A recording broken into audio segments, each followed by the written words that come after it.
Hello and welcome. You're here with us on Times Now, and today I am in conversation with the team behind Budget 2021. We have with us today Finance Secretary Mr. Ajay Bhushan Pandey. We also have with us the Chief Economic Advisor Dr. Krishnamurthy Subramaniam. Thank you very much both of you gentlemen for joining us here on Times Now. Mr. Pandey, let me ask you first about the GST revenue, because that was the first news that came even before the budget announcement, and that came as a big surprise. 1,20,000 crore, fourth month in a row when above 1 lakh crore as the GST revenue. What is the reason, and is that going to be the trajectory from here on, sir? See, the GST revenue, as you have said, that during the last 4 months it has shown improvement, and then the improvement is on two counts. One is that, of course, the economy has picked up and is further picking up, the recovery which is taking place, and that is also getting reflected in the collection of GST revenue. Another very important thing that has happened, that for almost about last 1.5 years, we have been working on certain structural changes within that GST, the system, the way people file returns, the way people take input tax credit. So those are the things which we have done, and also the kind of data analytics, and of course we use artificial intelligence. But on data collected, not only the GST data, but also from the income tax, from the customs, from the banks, and once you do an analysis over the data collected from the various sources, you can clearly figure out that who is paying taxes and who is not paying you the taxes, and therefore we have now the capability to identify that which are the spots where we need to pay certain attention and make them compliant. And this is precisely what is happening. During the last 2.5 months, we would have investigated not many of the companies, it would be in the range of few thousands. Just imagine, on a tax base of 1.2 crore companies, or the GST, the registered units, we could identify just few thousand, the errant ones, which were not paying the taxes which they were supposed to pay.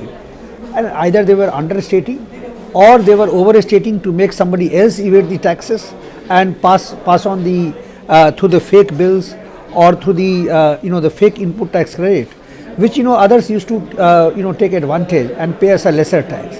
So once that structure has been put into the GST system, today that is getting reflected in the higher collection of the revenue. Okay. So that is the reason why in addition to the pickup in the economy, in the recovery, we are also getting the advantage of a system which is becoming more and more compliant. Okay. The law.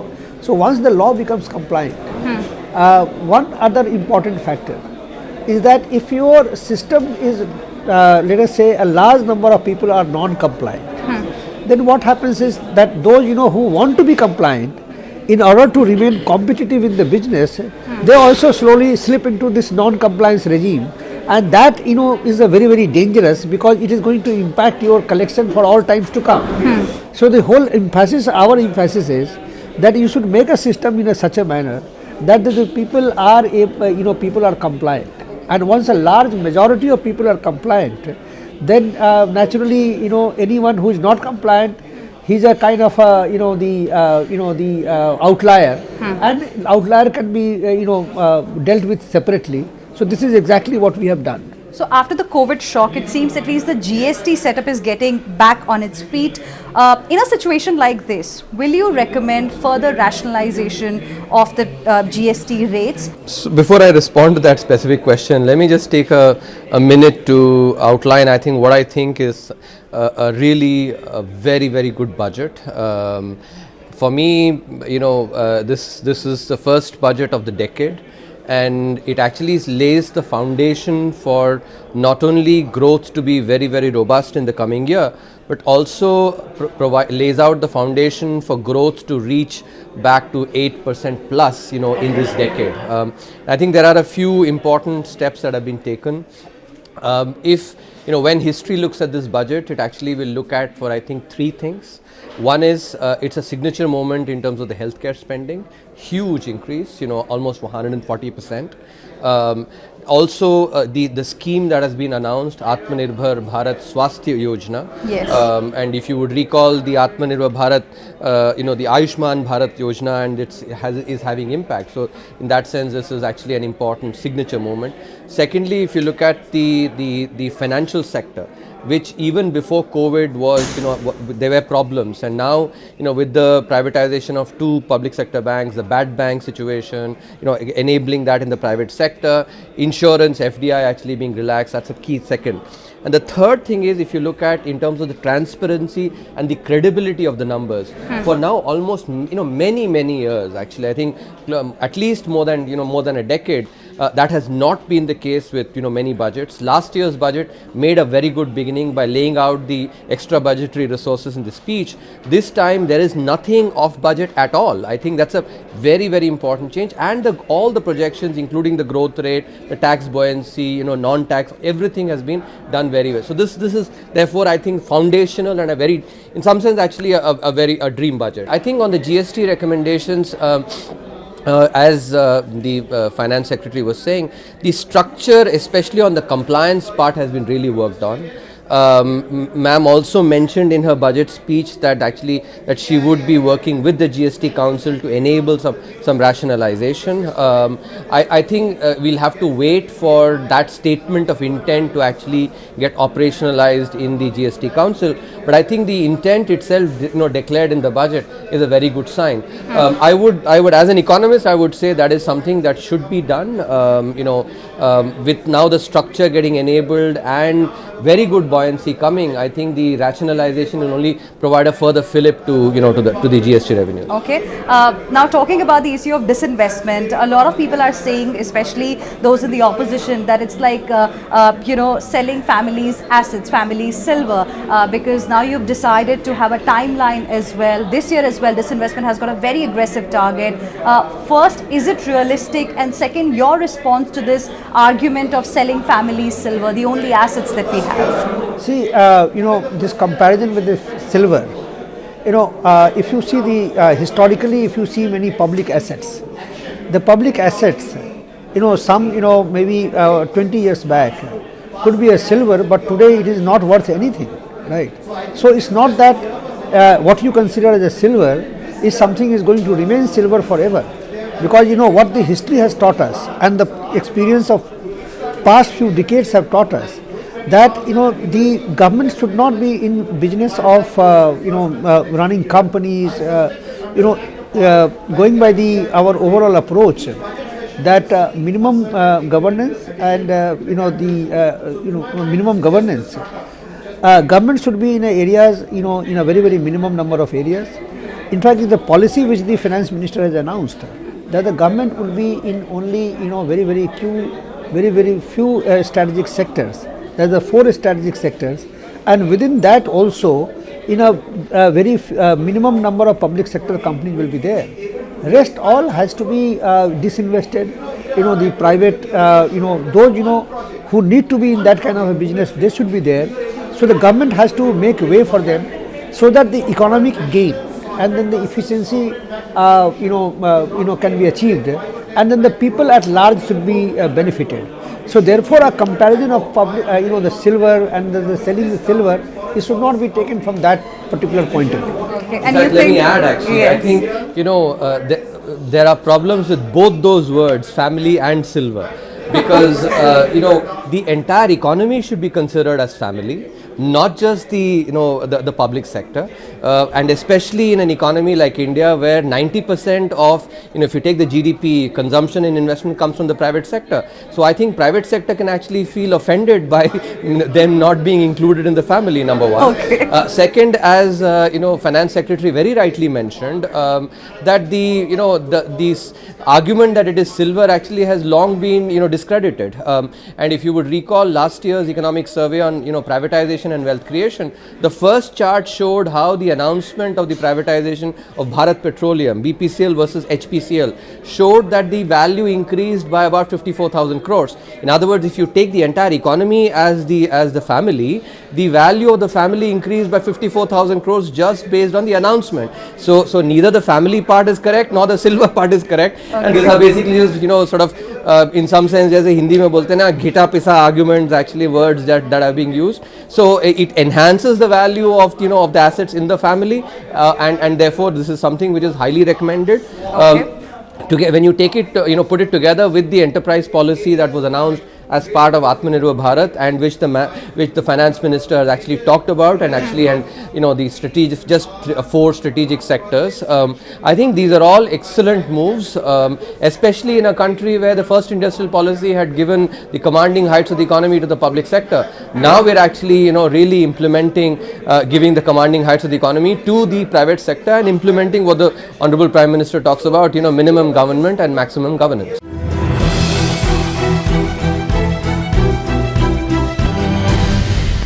We are in conversation with the team behind Budget 2021, and today we are joined by Dr. T.V. Somanathan, who is the Expenditure Secretary. We also have with us Mr. Tuhin Kantapande, the Disinvestment Secretary. Thank you very much, gentlemen, for speaking with us here on Times Now. I am Hina Gambhir, and Dr. Somanathan, let me begin this discussion with you. A lot of people are talking about the kind of expenditure plan that's there this year, 34.83 crores versus the revised estimate of 34.50 lakh crore last year. Now the question is, there is a lot of dependence upon borrowing in this year as well. Why so? See, are you talking about the coming year or the upcoming year, yeah, FY22? The upcoming year will see some revival. 12 lakh crore is something that you're looking to borrow. Right. Yeah.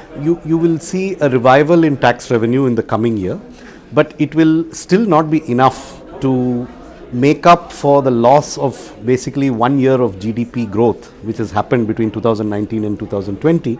And at the same time, we are very keen that expenditure must not be a reason for growth to be held back, particularly productive capital expenditure. So in order to keep capital expenditure high, we have moved the expenditure figure up to 34.83 lakh crores, which you mentioned.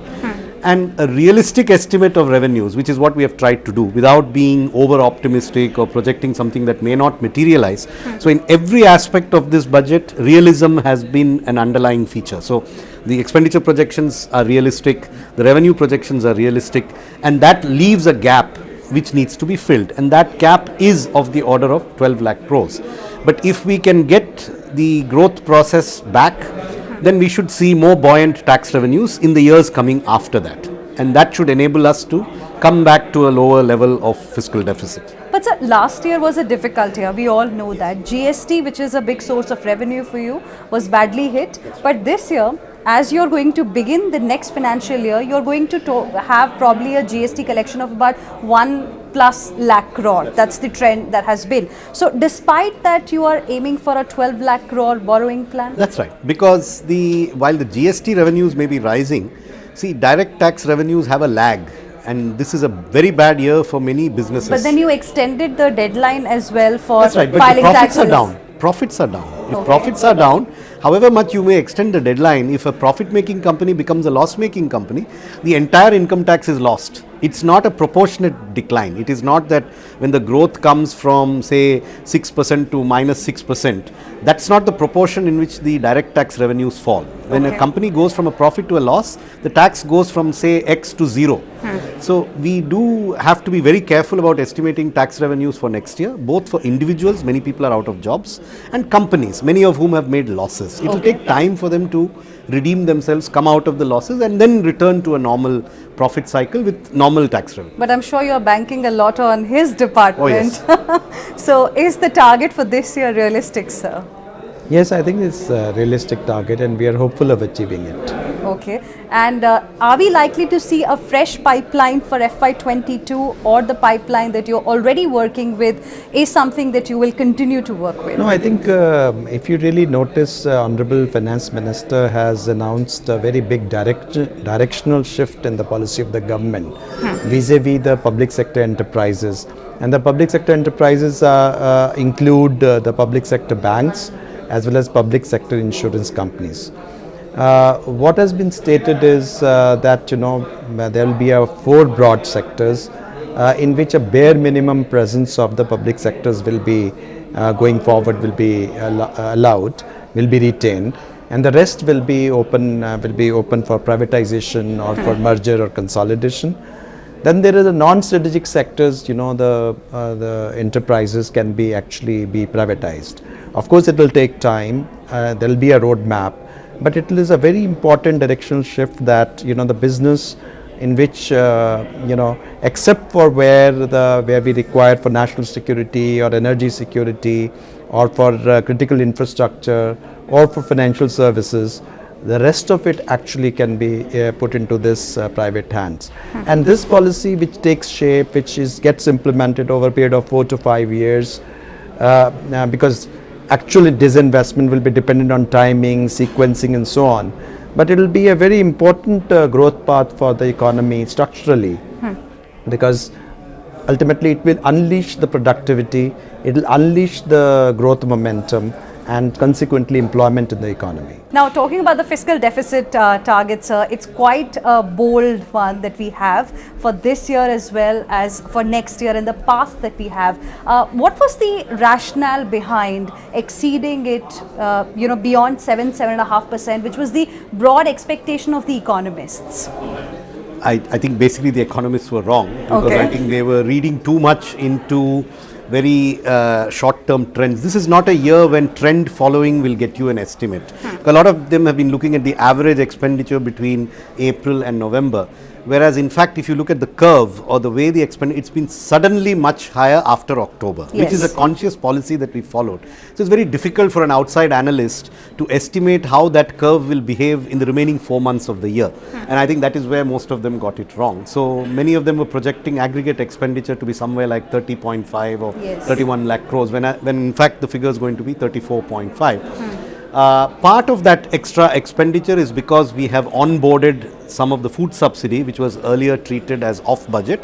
That accounts for about 1 lakh crore. But the rest of it is actually what is the normal flow of expenditure that we had planned, and they're part of the packages that we had announced. I think there was a lot of skepticism about the packages. People thought that it will all be accommodated by a reprioritization.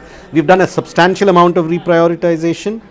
In spite of that, this is the expenditure increase we have. Okay. So I think it was an error in prediction rather than anything. So what about the LIC IPO? It was announced last year. At what stage is it right now? How soon can we expect it to hit the market? LIC IPO, which was announced just in the last budget, we have a lot of preparation required for that IPO. LIC, as you know, is one of the largest financial organization, very old organization too. And for any IPO, you require a lot of issues to be settled in terms of accounts, in terms of, and more importantly, in case of insurance company, the embedded value, which LIC was not doing it in the normal course because it had got exemption. So that process has been set into motion. Now the legislative amendments which are required to enable LIC IPO to take place is being carried forward along with this Finance Act. And with both things in place, we hope to complete the IPO during this year. Which means this calendar year, or anytime soon, this financial year. Government always talks in terms of financial years. And it will depend upon because as you know that it's a very, very large thing. So therefore you have to really time it and as for the market. Okay. Sir, I was also going through that specific chart that was there in the budget fine print, which is about where money is actually going. And what I noticed was that as far as the central schemes are concerned, the amount as compared to last year is slightly higher, from 13% last year to 14% this year. For subsidies specifically, it has gone up from 6 to 8%. For states, it has gone down from 20 to 16%. We've also seen the introduction of cess coming, which the centre does not share with states. Excise duty has come down. Is there any thought of probably keeping this expenditure via center and not, sharing the revenue with states? I mean, but that's how it's coming across. That's why I want your clarification. No, I don't think there is any such conscious attempt. We are implementing the recommendations of the Finance Commission. The recommendations on tax devolution are being implemented in full. The recommendations on revenue deficit grant. So I think some of what you're seeing is the difference between the COVID pandemic, when a lot of special provisions were made, and some of those provisions which are not continuing into next year. I'm not able to comment on that specific number. Okay. But there has been no attempt to, in fact, the provision for vaccine, which is 35,000 crores, will actually go to the states. It's been provided in the head of transfer to Why states. has subsidy amount gone up? Subsidy has gone up because we have onboarded the food subsidy, which Okay, used there's to be no partly additional off-balance subsidy. sheet. No, there are no new subsidies. Okay. We have realistically estimated the value of the food subsidy, the fertilizer subsidy, etc., and shown it in the books.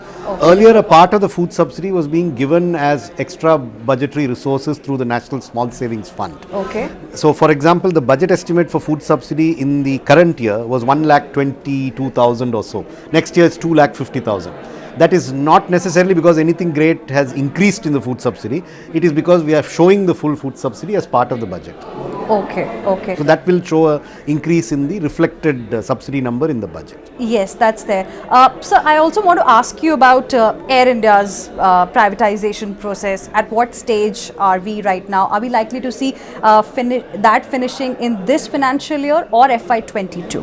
I think that will be, we would have liked it to be finished in this financial year, but it could probably be spilling over. Okay. Spilling over to maybe the first quarter.